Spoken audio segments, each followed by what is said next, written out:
अविक्ष्णम् अवतार कथामृत शब्ददान जथा कालम्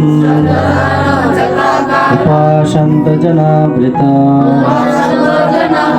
सत्संगाच्छनकै सङ्गम् आत्मजाया आत्मजादिषु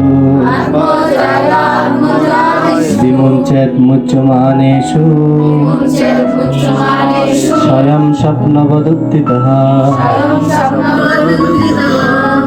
অনুবাদ, বারবার সাধু সঙ্গ করা, গভীর শ্রদ্ধা সহকারে শ্রীমদ্ ভাগবত ও অন্যান্য পুরাণে ভগবান ও তার অবতারদের কার্যকলাপের যে অমৃতময় বর্ণনা করা হয়েছে তা শ্রবণ করা।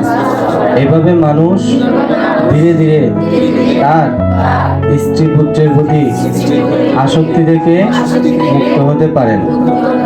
ঠিক যেভাবে মানুষ স্বপ্ন থেকে জেগে ওঠে।